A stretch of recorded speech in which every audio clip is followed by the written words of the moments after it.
Hello बच्चों, आइए इस प्रश्न को पढ़ते हैं। निम्न में से कौन सी बीमा समय की बीमा है? पहला ऑप्शन है एल गुड़े सी, दूसरा ऑप्शन है आर एल की घात ऋण एक, तीसरा ऑप्शन है एल आर की घात ऋण एक, अंतिम ऑप्शन है सी एल की घात ऋण एक। आइए इस प्रश्न की मुख्य अवधारणा की चर्चा करें। मुख्य अवधारणा। तो मान लीजिए कि हमारे पास में एक संधारित्र है कुछ इस तरीके से, जिसकी धारिता सी है। इसके हमने क्या किया है कि एक दिष्ट निवेश से जोड़ दिया है। मान लीजिए टी बराबर 0 समय पे जोड़ा, तो जो यहाँ पे संधारित्र के दोनों प्लेटें होंगी वो दरअसल आवेशित होने लगेंगी। तो किसी भी क्षण पर क्यू का मान दिया जा सकता है, क्यू बराबर अधिकतम आवेश जिसको क्यू नॉट से दर्शाया जाता है गुणे एक ऋण ई की घात ऋण टी अर्थात समय जिसपे हम निकाल रहे हैं आवेश भागे आर सी।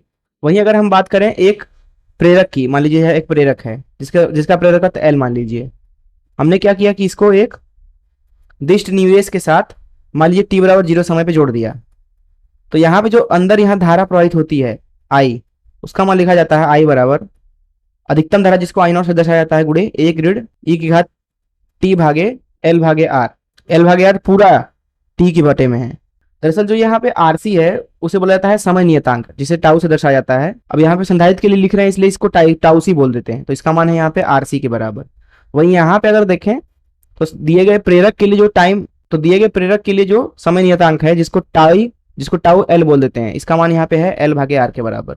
एक चीज हम समझते हैं अच्छे से कि अगर मान लीजिए आपके पास में कोई ई की घात में यहाँ पे कुछ पद लिखा हुआ है, अथवा साइन के अंदर कुछ पद लिखा हुआ है यहाँ पे, अथवा लॉग के अंदर कुछ लिखा हुआ है यहाँ पे, तो यहाँ पे चाहे कुछ भी हो, ये दरअसल एक संख्या ही होगा। ये संख्या मतलब एक नियतांक, एक संख्या। इसलिए जो यहाँ पे कुछ भी लिखा हो अंदर वो दरअसल क्या होगी, बीमा रहित होनी चाहिए, बीमा रहित।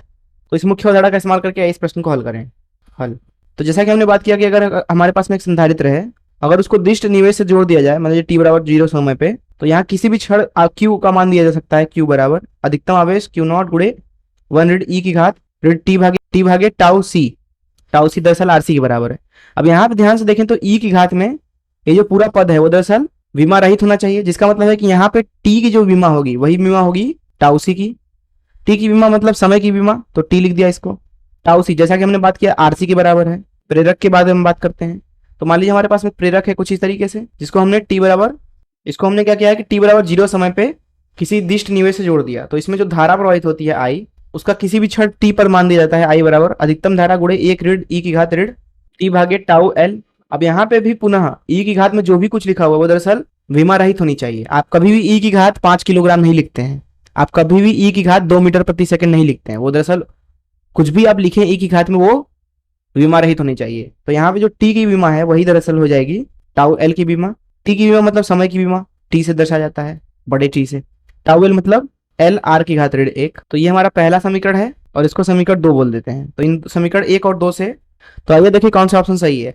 यहाँ पूछा जा रहा था कि समय की बीमा है, तो हमने अभी भी देखा कि आरसी एक समय की बीमा होती है। अब यहाँ ऑप्शन में आरसी नहीं मौजूद है। फिर हमने देखा कि एल आर की घात ऋण एक भी समय की बीमा है।